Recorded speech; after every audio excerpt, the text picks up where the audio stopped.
Thaleson, também sou aluno do nono ano A. Estamos hoje com o Josué Leite, que é diretor do Departamento Pedagógico, e estamos com o tema, o trabalho de um diretor pedagógico nas escolas do município.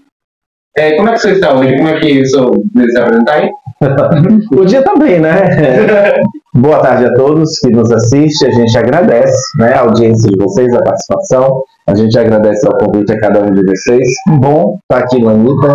Que bom estar com vocês. E o dia fica especial, porque a gente é professor e quando a gente vê a juventude sendo protagonista e dando um encaminhamento de ações que envolve o direito à comunicação, o direito à educação, que é do comunicação, e nos convida para vir, não poderia ser diferente. É um final de ano celebrado com a cereja do bolo, né? Muito obrigado pelo convite. Nós que agradecemos, acho que agradecemos. É muito bom pessoal aqui, né? E vamos tirar muitas dúvidas, né? Realmente, muitas pessoas aqui do colégio têm, então é ótimo, né? É chaveiro mesmo. Vamos lá. O que faz um diretor pedagógico nas escolas municipais e qual é a sua principal função? Então, para falar do que faz um diretor do departamento pedagógico, a gente precisa entender o que faz a Secretaria de Educação. A Secretaria de Educação é um órgão dentro da administração pública que ela cuida da gestão educacional do município. Então, pela Secretaria de Educação, a gente poderia dividir em 4 grandes eixos de organização da educação pública municipal. O eixo que vai tratar dos aspectos administrativos, que vai cuidar das questões administrativas. O eixo que vai trabalhar com o transporte escolar. E a gente também pode falar do departamento de projetos, que vai fazer a gestão dos projetos do MEC, do FNDE, de algumas ações culturais, de alguns movimentos culturais. E o departamento pedagógico, que eu diria que é o coração da Secretaria de Educação. Porque é do departamento pedagógico que se tem as primeiras ações indutoras e fomentadoras das políticas educacionais, da organização da escola, do fluxo escolar, das garantias de direito. Então, o diretor de um departamento pedagógico, antes de mais nada, ele é um grande pensador das diretrizes do fazer pedagógico da escola. Então, a direção do departamento, hoje, no município de Jequié, ela é composta de 11 pessoas, só para vocês terem ideia da complexidade. Cada coordenação atende a alguma etapa ou modalidade de ensino, né? Da educação efetiva, educação do campo, educação de jovens e adultos, ensino fundamental anos iniciais, ensino fundamental anos finais, EPEJAI, que é educação de jovens e adultos, educação do campo, educação especial. Então, essas modalidades e as etapas, elas têm seus próprios desafios. Por exemplo, eu não posso pensar a educação infantil como eu posso pensar a EJA. EJA é destinado para adultos, idosos, e a educação infantil para criança. Infantil, ela vai se dar da mesma forma para as pessoas mais velhas, ou para as juventudes. Porque, por exemplo, vocês estão aí nesse meio íntere de adolescentes para a juventude. Então, esse é um momento de transição, é um momento de outras expectativas. Questões, por exemplo, vocês, enquanto adolescentes se tornando jovens, vocês estão descobrindo aí várias questões de ordem hormonais, por exemplo. É um momento que sexualmente vocês começam a se descobrir, é um momento que socialmente vocês começam a desejar uma profissão, é um momento que culturalmente vocês têm acesso a outras ferramentas, coisas que quando eram crianças não. Né? Até pela evolução. Então, o diretor de um departamento pedagógico, em síntese, ele é uma espécie de espectro de guardião do funcionamento da escola, do fazer pedagógico da escola. Ele tem que ter uma preocupação com as aprendizagens. Eu acho que respondi, né? Falei Em nossa escola existem vários projetos por iniciativa de professores e alunos. O que o senhor diz sobre os projetos que englobaram várias escolas do município, mas não chega ao ANI? Então, primeiro, como eu disse para vocês, no organograma, que é como está organizada a secretaria, os projetos, a gente pode pensar de duas formas. Do movimento endógeno, que é da escola para fora, e do movimento de fora para dentro, né?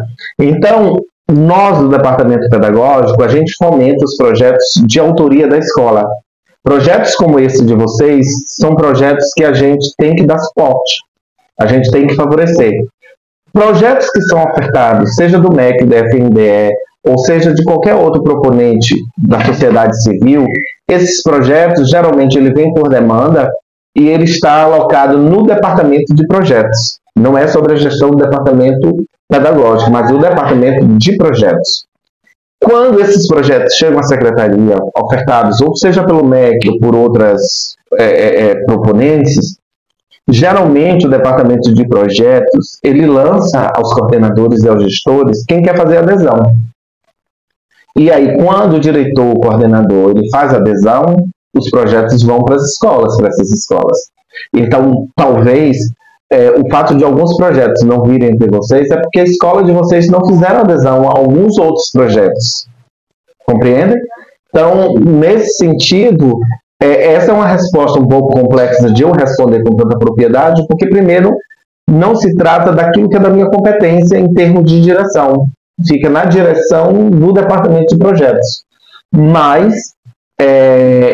o que eu posso dizer é que o nosso protocolo e como as coisas acontecem é que os projetos, quando eles vão para a escola, geralmente para adesão. Ou a escola pode, inclusive, suscitar do departamento de projeto que a gente tem uma espécie de cardápio, igual a gente vai no bar, de vários projetos, em que a escola pode se inscrever, pode mostrar desejo em participar. Então, isso está muito na proposta pedagógica da escola, na proposição que a escola faz. Então, enquanto departamento pedagógico, a gente tenta fortalecer projetos como esse Mentes Livres, por exemplo, que eu quero parabenizar vocês, né? É um projeto incrível, vocês têm trazido, talvez vocês nem saibam disso, mas isso que vocês estão fazendo aqui é uma ferramenta e é um campo do saber que a gente chama na educação de educomunicação, ou a educação pela comunicação. Vocês estão usando ferramentas de comunicação e digitais para garantir o processo educativo. E estão de parabéns por isso. Eu acho que nenhuma outra escola tem utilizado essas ferramentas da educomunicação na prática educativa no município, como vocês estão utilizado. Parabéns, parabéns mesmo, e parabéns à professora Daiane, à escola e a vocês. Vocês tiveram aqui pessoas incríveis. Vocês tiveram o prefeito na condição de candidato, vocês tiveram radialistas, vocês tiveram pensadores como o professor Marcos Lopes e outros convidados incríveis.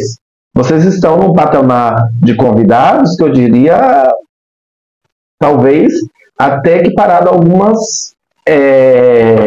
canais de comunicações oficiais, que vocês estão tendo convidados ilustres. E eu fico feliz de ser chamado aí para essa galera. Isso é muito bom, porque no começo a gente já organizou tudo, né? A gente organizou todos os alunos, a ideia de dar, e só foi. No básico que a gente tinha conseguido por nós foi mesmos. Tanta gente que também apoiou a gente, né? A gente entrou aqui na biblioteca e começou a fazer. Sim. Então, no começo, assim, comparado a agora como é que estamos, no começo não tínhamos nenhum recurso. A gente só se reuniu e foi saindo. Aí, logo no início, como a gente não tinha ajuda da escola, nem prefeitura, nem nada, a gente ia ter que fazer... a gente teve que fazer rifa, a gente teve que... A gente teve não, né? A gente recebeu também ajuda de moradores, mas... Sim, aqui da comunidade doaram a iluminação aqui, foi doação. Mas tirando a ajuda nossa e de algumas pessoas do município, a gente não teve ajuda nenhuma de prefeito, de educação, de secretaria, de nada. A gente teve que colocar a mão, e graças à professora Daiane Alves e também a alguns professores da escola, que a gente está aqui e está sempre melhorando. Sempre saindo, né? Sim. É bacana essa iniciativa de vocês. Contudo, eu queria dizer para vocês que, assim, uma coisa quando nasce, ela também precisa de alguns processos burocráticos, que eu acho que talvez aí é onde entraria o apoio da escola com vocês. Um projeto como esse, a secretaria tem sim como ajudar. Ela tem, inclusive, como solicitar esses recursos. Só que para fazer isso, eu preciso que vocês organizem esse projeto, em forma de projeto, escreva o projeto, pontue os recursos necessários, as ações necessárias, o impacto dos efeitos disso nas aprendizagens, para justificar a aquisição do material, entendeu? Então, eu te passo a palavra. Então, por exemplo, esse é um projeto que eu só descobri que ele existia enquanto diretor do departamento pedagógico nas redes sociais. Né? A ideia dele nunca chegou para mim, em minhas mãos, por exemplo. Ou um pedido da escola solicitando um apoio para a execução dessa atividade. Que aí é onde a gente precisa entender. O diálogo ele precisa ser fino dentro da própria instituição, que nem sempre se realiza.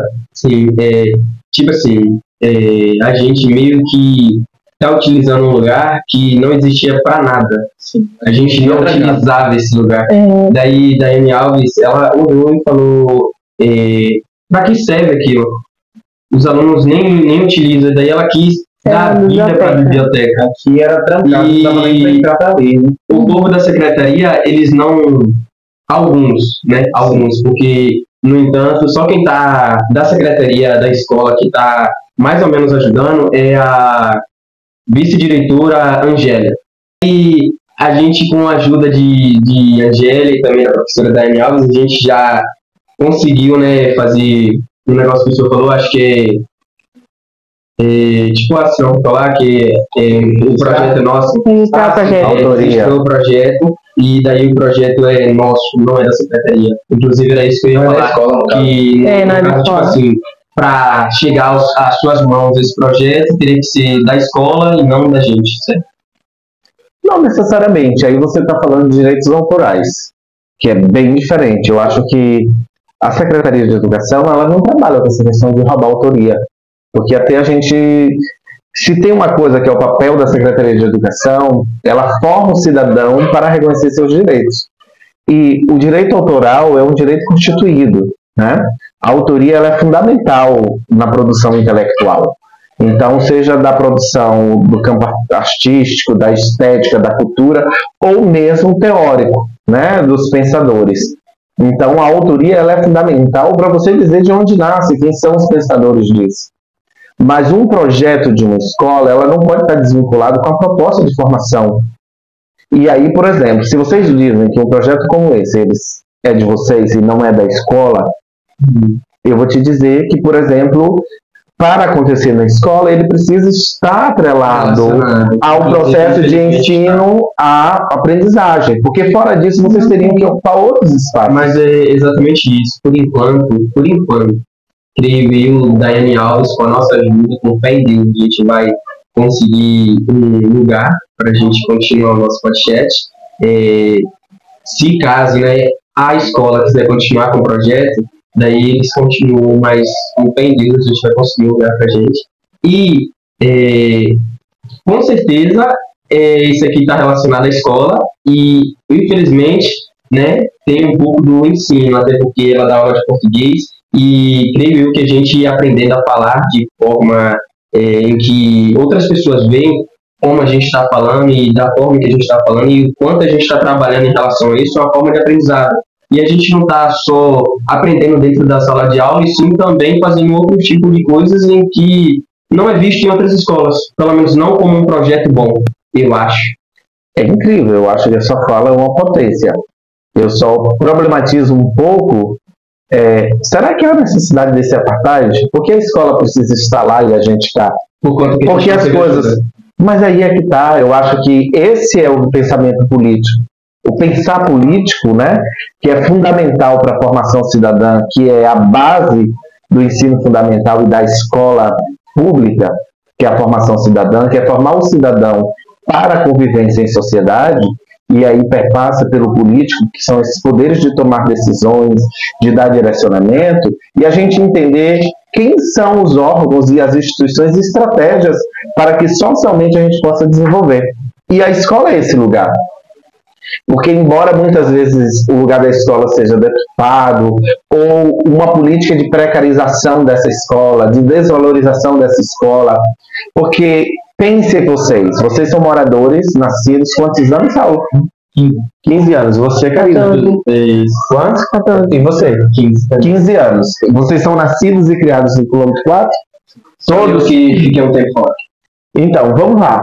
Vamos pegar vocês dois de recorte, já que você ficou um tempo fora. Vocês nasceram 15 anos da existência de vocês no quilômetro 4. Aí vamos lá. Tem posto de saúde no quilômetro 4? Tem. Quantos postos de saúde? Tem cinema no posto no quilômetro 4? Não. Tem SAC no quilômetro 4? Tem hospital no quilômetro 4? Quais são as duas instituições presentes no quilômetro 4, públicas? O posto e, infelizmente, a escola. Aí é que tá. E a escola? E eu não diria que seria infelizmente, porque se não tivesse escola, era menos uma presença do Estado no território.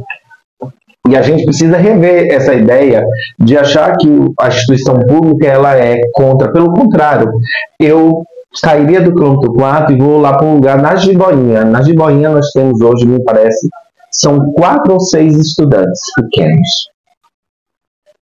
E aí eles precisam se deslocar todos os dias para vir estudar aqui no Corina, na Fazenda Velha. Tem uma escola lá na barragem, no Corina. Todos os dias esses meninos vêm e vão. Porque lá na Jiboinha não tem uma escola. Então, quando a gente percebe que tem lugares que não vai ter nem posto de saúde, mas lá vai ter uma escola. Eu vou pegar um exemplo de um lugar que tem escola, Deus Dará.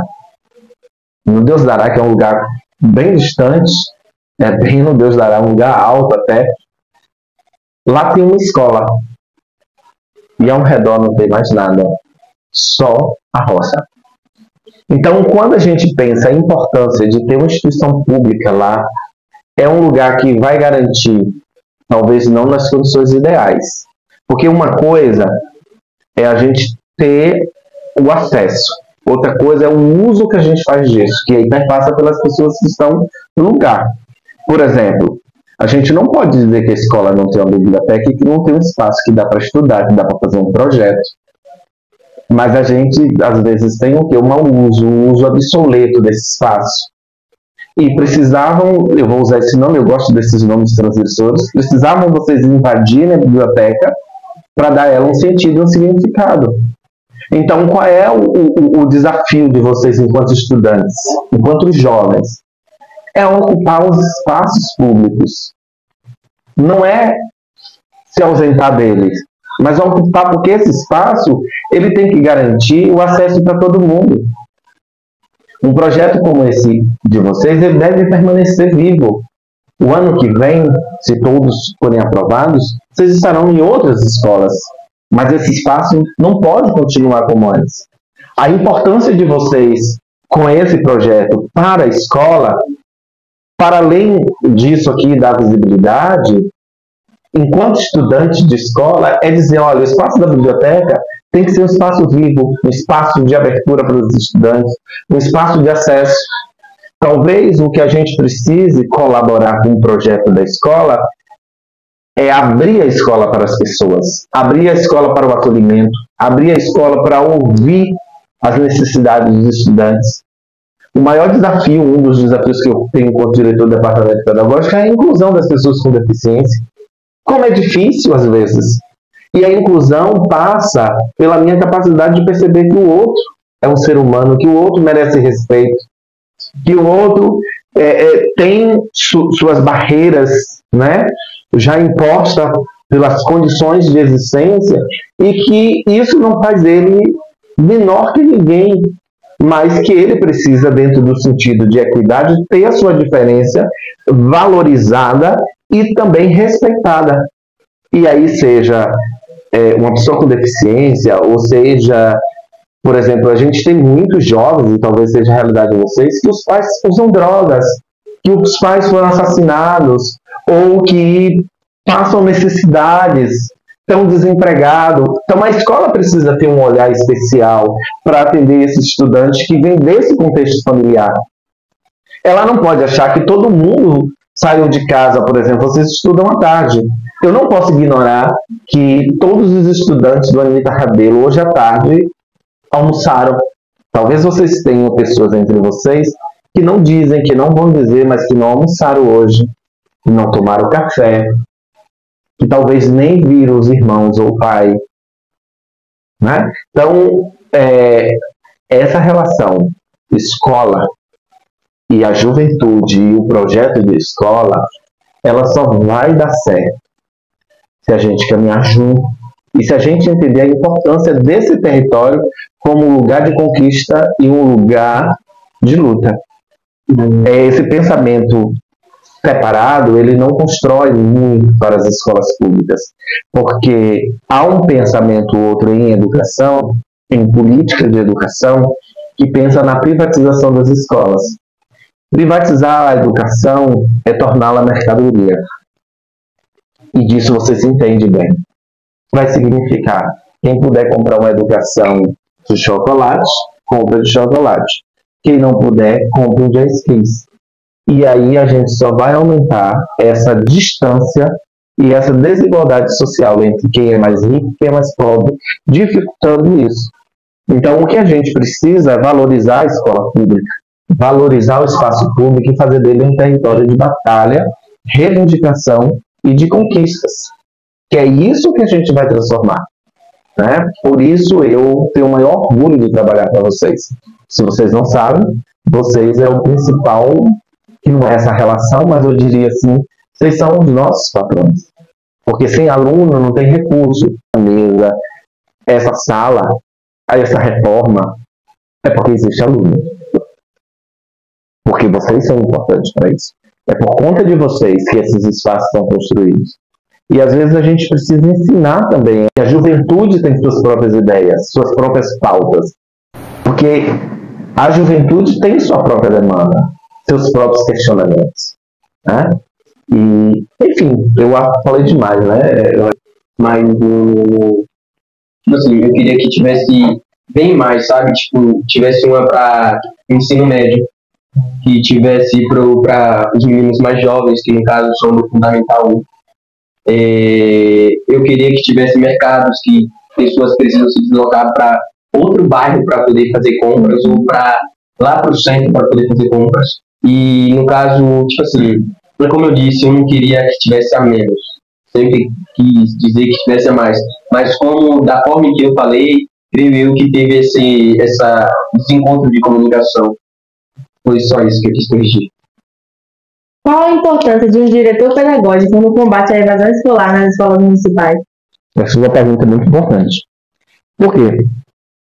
Primeiro, a gente precisa entender a diferença de evasão para abandono. No ano letivo, que geralmente é 200 dias, o aluno que deixa de frequentar mais de 70%, ele já é caracterizado como abandono. Então, o abandono é aquela ausência maior do estudante durante o ano letivo. A evasão é quando esse aluno abandona e no ano seguinte ele não retorna para a escola. Então, hoje no município, no MEC, né, no Brasil, a gente tem um programa chamado Busca Ativa. E esse programa nos ajuda principalmente para os casos de evasão, que é monitorado hoje com a ajuda do psicólogo, do assistente social, de ir nas casas, de entender os motivos, as razões, porque esse aluno se distanciou. Mas o nosso trabalho enquanto departamento pedagógico, eu diria, ele tem que ser anterior à busca ativa. Eu sempre digo, é preciso ampliar essa noção de busca ativa, porque eu preciso cuidar do aluno quando ele começa já a se ausentar. Então, a gente terminou falando, na última pergunta, desses casos que a escola não pode se preocupar só com ensinar geografia, matemática, né? Que a gente precisa cuidar das questões outras. A gente está lidando com um ser humano, uma pessoa que tem família, que tem história, que tem necessidades materiais e que muitas vezes não está com isso tão bem resolvido, bem legal. Então, tem muitos estudantes que abandonam a escola, não é porque não querem ir para a escola, é porque não tem condições. Sabe? Quantos adolescentes, meninas, por exemplo, ficam grávidas e por conta do processo de gravidez às vezes é complexo, se ausenta, ou Tem casos de crianças, adolescentes, jovens, por exemplo, que acabam entrando nos mundos das drogas. Todas essas complexidades, elas estão dentro da escola. Então, hoje, a escola, ela tem que ter e ela tem que criar medidas de acolhimento, de busca, de engajamento desses estudantes.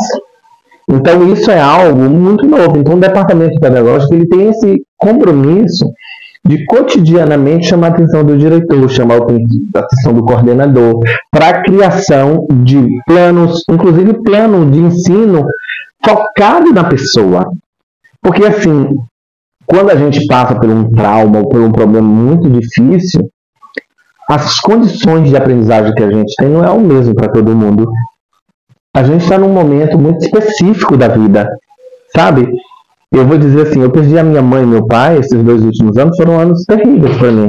Eu poderia dizer que os últimos anos da minha vida foram os piores anos da minha vida. Eu morava em Salvador, vim para Jequié em plena pandemia, e nesse ínterim perdi meu pai e minha mãe. Então, voltar para Jequié foi voltar para enterrar as pessoas que eu amo, as pessoas que para mim era referência. E isso para mim era muito difícil. Só que eu já era um adulto. Pense isso em um adolescente, pense isso em uma criança que por diversas vezes passa por esse momento traumático e precisa de um acompanhamento específico. Então, a escola, o professor, o coordenador, o diretor precisam ser sensíveis para entender a necessidade de cada um e entender a criação de medidas para que esse aluno não abandone a escola. Porque a escola não se torne um lugar que não seja seguro, que não seja amado. Porque a escola tem que ser um espaço onde a gente cria amigos, onde a gente se sinta seguro, onde a gente encontra abrigo. Entende? Porque lá fora tá difícil. Muito difícil. Sim, tipo assim, no meu ponto de vista, para mim a escola tem uma forma de fazer com que alguns alunos, por mais que estão no mundo das drogas, como o senhor citou o exemplo, tem formas que eles possam ou podiam, né, ter ideias que poderiam mudar este quadro. Inclusive, vou até citar um exemplo, que nem a professora Daiane mesmo. Ela fez diversos projetos para a gente, do começo do ano até o final. E muitas pessoas que não vinham para a escola passaram a vir todos os dias. E foi tipo algo que nenhum professor em bastante tempo conseguiu. Inclusive, eu posso dizer de outras escolas também, até porque não estudei 100% só nessa escola. Posso citar exemplos, tipo, na escola que eu estudava lá em Trocamento, tinham alunos que iam para a escola e pulavam muro para ir embora, que não respeitava professores. E Daiane Alves, quando eu vim estudar aqui, eu vi que ela é diferente daqueles professores que deixam esses alunos ir embora, que sei lá, não mostra ter tanto interesse, não mostra ter tanta importância. Tipo, ela fez o projeto da maquete, ela fez o nosso projeto que é do podcast, ela fez um projeto de dança, de canto, que no caso o professor tá ali, Matheus. Ela fez diversos projetos e muitas pessoas que não vinham para a escola ou que vinha e saía mais cedo tem mais interesse em continuar dentro da escola e participar tanto dos projetos quanto também das aulas. Que nem um aluno nosso mesmo, chamado Lucas, que eu vou citar o exemplo dele, porque para mim ele é um exemplo em quase todas as histórias que eu tenho. Ele é um aluno muito difícil, muito complicado, só que depois que ele conheceu Daiane Alves, ele começou a se interessar mais pelo estudo e também por trabalhos, tipo mesmo, que nem as maquetes. Todas as maquetes em que o senhor vê aqui, menos aquela de lá do fundo, foi tudo obra dele. Inclusive, tem algumas que ele está finalizando que vai para o museu. Se eu não me engano, é segunda-feira, né? Sim, né? Segunda-feira vai para o museu. E é tudo projeto que ele mesmo começou e finalizou.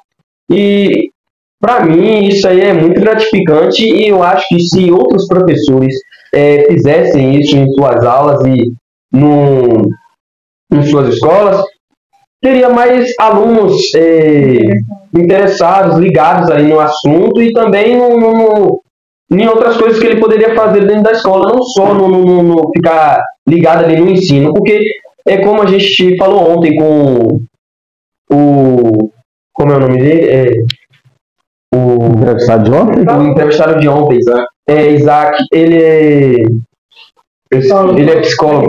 Daí, tipo assim, a gente estava conversando com ele disse que quando a gente foca demais em uma coisa, aquela coisa acaba se tornando chata. Quando a gente faz alguma coisa demais, assim, a gente foca demais, acaba se tornando chata. E Daiane, ela mostra aí, ela faz isso de uma forma que a gente não vê, mas ela acaba fazendo. Tipo, quando a gente está tendo aula com ela dá a aula dela, tudo certinho, só que ela faz brincadeiras ao correr da aula que faz a gente ter interesse. E as pessoas que não estão interessadas no assunto acabam tendo interesse através da brincadeira. Entendeu? Tipo, ela faz uma brincadeira que tem a ver com o assunto que, querendo ou não, tá ensinando pra gente de uma forma que a gente não tá ali vendo, que a gente não entendeu, que tá entrando na nossa mente e ficando ali, entendeu? Compreendi. E, inclusive, assim, essa é uma preocupação que até o MEC já tem. Não sei se vocês se lembram, mas vocês foram submetidos a um processo recentemente, que foi a escuta das adolescências. Então, vocês responderam um questionário, se reuniram. Porque o que acontece? O grande desafio na educação no século XXI, nesses últimos anos, principalmente a educação pública, é que a escola escute os jovens, que a escola escute os adolescentes, que a escola escute as crianças. Ou seja, a escola precisa ouvir os estudantes. Porque a gente não é mandinar para adivinhar futuro e vida de ninguém. Então é preciso que a gente estabeleça essa relação de comunicação e a importância dessa comunicação. Porque eu não posso do nada achar que eu vou descobrir o que você quer ou aquilo que te motiva. Talvez o grande diferencial da professora é que ela se enxerga vocês. Ela consegue dialogar com aquilo que vocês sonham, com aquilo que vocês desejam. E vocês começam a encontrar sentido. Isso dentro da psicologia educacional, a gente vai chamar de aprendizagem significativa. Você faz aquilo que tem um sentido, significado para você. E por isso você tem entusiasmo, por isso você tem motivação, por isso você gosta de fazer.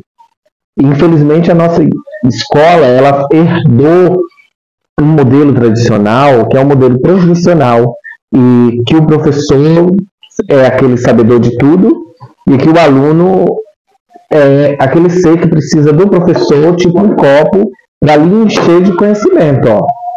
Esse é o professor que enche o aluno vazio. Essa é uma ideia logo inicial, de quando se começou a ideia sobre o que é educação. Mas a gente foi descobrindo que a educação não é isso. A educação passa por sonhos, por projeto, por desejo, por aquilo que eu tenho vontade de fazer. E eu não conheço, né, o trabalho da professora Daiane, mas quem sabe eu venha fazer uma observação para aprender também com ela, porque é isso. Essa é a tônica, não tem receita para combater abandono e evasão escolar. Não existe receita. O que tem é a gente criar medidas, ações, e que vão dando certo, e que a gente aposta, e que não vai dar certo, e que a gente precisa rever, porque a gente está lidando com gente. Né? A realidade da juventude aqui é uma, de outro território é outro. É por isso que a gente não fala juventude, a gente fala juventudes no plural, porque em cada território, em cada bairro, em cada região, tem um jeito de ser jovem, tem um jeito de desejar alguma coisa. E é preciso que a gente se conecte com isso, porque já dizia Freud, o que nos move é o desejo.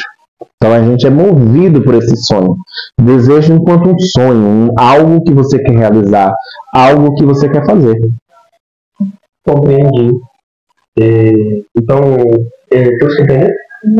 Então vamos lá para a próxima pergunta. Como o diretor pedagógico pode construir uma cultura de colaboração e pertencimento dentro da escola, entre alunos, professores e comunidade?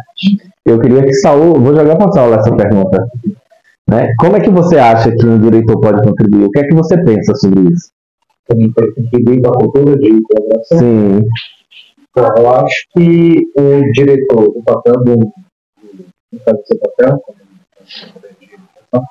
você havia dito que eles são relacionados em casos de ensino, né?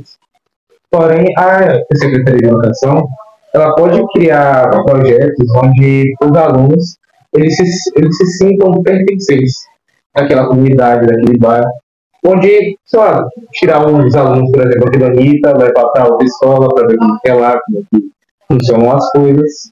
Algo mais onde os alunos fazem um se sentem abraçados. Exatamente, se sentem incluídos, abraçados. Acho. Então, essa é uma estratégia que a gente tem provocado nessas escolas. A gente tem provocado intercâmbio interescolar. Não sei se vocês chegaram a realizar alguma, porque, mais uma vez, eu vou dizer, tem muitas questões que dependem da escola. A escola precisa pedir, mas tem à disposição. Então, a gente tem provocado intercâmbio interescolar, a gente tem provocado utilização de outros espaços fora da escola, visita em outros espaços, projetos para sair da escola. E, entre muitas coisas, e criar essa cultura não é fácil, porque a gente está falando de gente. E a gente está falando de gente que nem sempre está com vontade de realizar, porque nem todos os professores é uma Daiane. Sim. Nem todas as escolas estão abertas para acolher os jovens, porque a gente ainda tem práticas conservadoras, modos conservadores. As nossas aulas ainda são muito chatas. A gente tem que ficar sentado o tempo todo e um adulto falando, né? Então, temos que criar esse mecanismo de superação, de transformação. Concordo ainda mais com assim, nas salas, ainda mais com pouca verba, né? Porque, por exemplo, poderia ter uma aula mais intuitiva, como, por exemplo, a Laís tinha dito, que poderiam ter, sei lá, salas de informática para que os alunos pudessem, assim, fazer as que nem aquele aplicativo que ele havia dito, da e também laboratórios, porque isso deixa a aula mais intuitiva, deixa os alunos mais interessados. A gente ia conhecer coisas novas. Olha bem. Deixa eu só concluir. Tipo assim, como eu já havia falado, a nossa diretora, ou ex-diretora, coordenadora pedagógica, não é diretora, porque é a diretora da adolescência. A nossa coordenadora pedagógica, ela, creio que é ela quem me envia ou manda, não sei, mensagens em relação a passeios, a coisas que a gente poderia fazer. Mas, tipo assim, eu acho que para essas pessoas a gente não tem, como é que eu posso dizer, a gente não tem capacidade ou então não tem formação suficiente para ir para outros lugares ou conhecer outros lugares.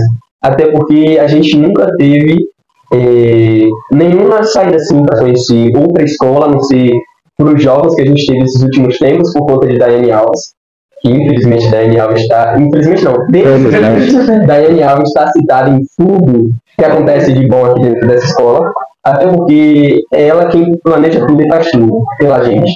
Porque, para mim, ela não é só professora daqui. Para mim, ela é diretora, coordenadora pedagógica.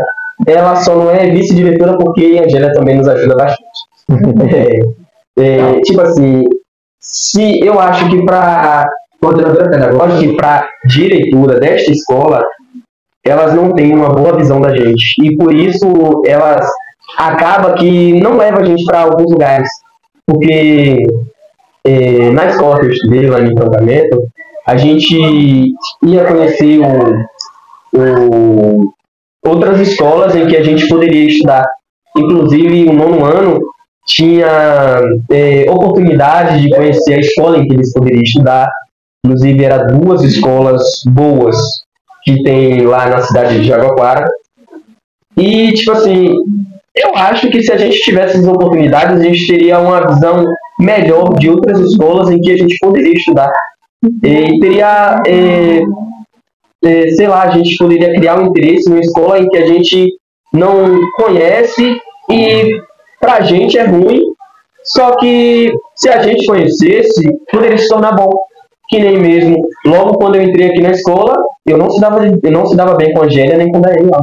Depois que eu conheci elas, que a gente veio pegando amizade e tal, aí foi que eu vim ver que elas são pessoas boas e que ela tá querendo o nosso bem. Daí a gente começou a ter amizade, e agora praticamente melhores amigos, né? E, tipo assim, eu agradeço muito por ter conhecido melhor elas. Porque já imaginou se a gente tivesse desavença e elas sumissem, desaparecessem dessa escola? Eu nunca ia ter uma boa impressão delas. E eu acho que se a gente tivesse a oportunidade de conhecer coisas novas, a gente teria mais interesse tanto na escola quanto também em alguns lugares que a gente não conhece. Você está apresentando um dos maiores desafios do pedagógico. Um dos maiores desafios de ser diretor do departamento pedagógico é fazer com que aquilo que é idealizado no papel e no planejamento aconteça. A sua fala foi quase uma denúncia, né? Mas você apresentou vários aspectos que eu vou pontuar e já começa o seguinte: quando a escola não tem laboratório, vocês têm um laboratório móvel, eu me pergunto, ele é utilizado? Vocês têm uma biblioteca, ela vive trancada. Sim. Vocês têm livros para consulta, eles são usados? Não. Vocês têm livros para projetos de leitura, eles são utilizados? Vocês podem fazer aulas em espaços alternativos? Não. Vocês têm saído da escola? Não. Vocês foram orientados às escolas que nono ano, isso que você chamou de conhecer novas escolas, isso na legislação, nas diretrizes, chama de processo de transição. Isso não é facultativo, isso é obrigatório. Toda escola de nono ano, de quinto ano e do G5 devem fazer a experiência de transição. E toda escola, por exemplo, nossa foi orientada que se fizesse. A gente teve escola que conheceu o Polivalente, o IFBA, o Escola Paulo Freire, no município. Então, nesse sentido, a gente esbarra em quê? Qual a importância de termos um bom gestor na escola? Qual a importância de termos um bom coordenador na escola? E vocês estão botando como solução a importância de termos bons professores comprometidos com a juventude, comprometidos com os estudantes, e que acredita que esse estudante é capaz, que acredita que esse estudante pode fazer, e aposta neles. Então, isso é uma questão que perpassa pela formação continuada, perpassa pelo tempo. Olha como você falou muito bem do tempo, né? Às vezes a gente precisa ter tempo com as pessoas para a gente desconstruir imagens, reconstruir significado. Se você não tivesse um tempo com a Angélia, com a professora Daiane, talvez você não fosse amigo delas, talvez inimigos, né? Porque talvez os primeiros contatos foram de conflitos, mas o tempo ele é primordial, e um tempo conduzido com intencionalidade, com intenção de mudar e de transformar. E esse tempo para a gente é muito caro. E por muitas vezes o tempo do professor é assoberbado, o tempo de planejamento do professor é assoberbado, o tempo da escola é muito curto. Então a gente tem desafios grandiosos para encontrar esse caminho. Mas não pense que é negligência nossa. Pense que é uma luta. A história da educação que começou em 1500, quando os primeiros padres jesuítas que vieram da Europa, estava acontecendo a grande reforma lá protestante, que a Igreja Católica estava se perdendo, e que a Igreja Católica veio com os padres jesuítas, com Inácio de Loyola, com a Companhia de Jesus, que são jesuítas, para as nossas terras em 1545, se eu não me engano, ou 43, e levam 700 anos. A finalidade da educação naquele período não era alfabetizar as pessoas, não era fazer elas pessoas críticas, era aumentar o poderio da igreja, porque estava perdendo espaço lá na Europa. Então, depois a gente viu o Brasil Império, que era formar as elites, ou seja, era uma escola idealizada para os ricos. E só em 1988, com a Constituição Cidadã Federal, que é a que rege, 1988, tá? Estou falando de 500 para 1988, é que a gente consegue dizer que a educação é um direito de todos. E essa educação que a gente conhece, ela tem menos de 38 anos. Ela é uma educação jovem. Essa escola pública é uma escola jovem, que ela vai ser organizada em 1996 com a LDB, e vai dizer como ela deve ser. 96 para 2024. A gente tem aí 20 anos? 30 anos, né?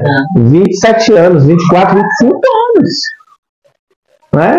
Pensa que é uma escola altamente jovem. E a gente ainda está aprendendo a fazer. E é uma escola que cada vez mais tem se tornado mais complexa.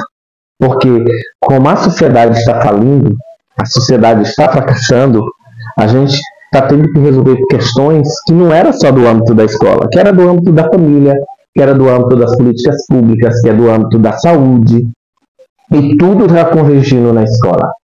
Então, e a escola precisa fazer isso, porque ela tem um compromisso com a pessoa, né? Então, o nosso ideal é que todos os alunos um dia digam assim como você, professora fulana, professora ciclana, que essas são as histórias que ficam, as pessoas que nos ajudam a mudar. A gente só gostaria que o senhor refletisse nessa frasezinha que tem na caneca, que foi a nossa professora que criou. Dai-me uma oportunidade e eu mostrarei a minha capacidade. Ali são as palavras da professora Daiane. Que é isso. O que a gente precisa é de oportunidade.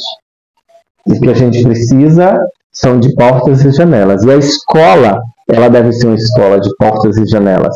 Ela deve ser uma escola de aberturas, de muitas oportunidades. E eu vou dizer para vocês, eu sou filho de pais pobres, trabalhadores, estudei sempre em escolas públicas, fiz o fundamental, fiz o ensino médio, fiz a faculdade, fiz o mestrado, fiz o doutorado, tudo na instituição pública. E eu sou o grande defensor que a educação pública é o lugar de oportunidades, né? Então, a escola pública, o setor público é o setor que garante isso. E eu convoco, na verdade, vocês a serem futuros defensores desse lugar. E que esse lugar funcione como lugar de oportunidades. Porque Paulo Freire já dizia, a educação não é o lugar de transmissão de conhecimento, mas é o lugar que oportuna a construção desse conhecimento. E o conhecimento sobre a vida, sobre os afetos, sobre quem somos, sobre os desafios que precisamos vencer. Sabe? A escola, ela não é a sociedade, ela é um simulacro da sociedade. E aqui dentro a gente precisa saber viver, saber ser e saber conhecer. Sim, concordo bastante. Agora, nós temos uma rapidinha. Nós temos uma lista de... A gente não precisa falar. Claro. Faz só uma rapidinha, só uma, e a gente finaliza. Passa as primeiras três. Né? Educação brasileira. Maravilhosa. Conflitos nas escolas. Unidade e superação. Secretaria de Educação. Meu local de trabalho. Agora nós temos uma lembrancinha para o nosso convidado, né?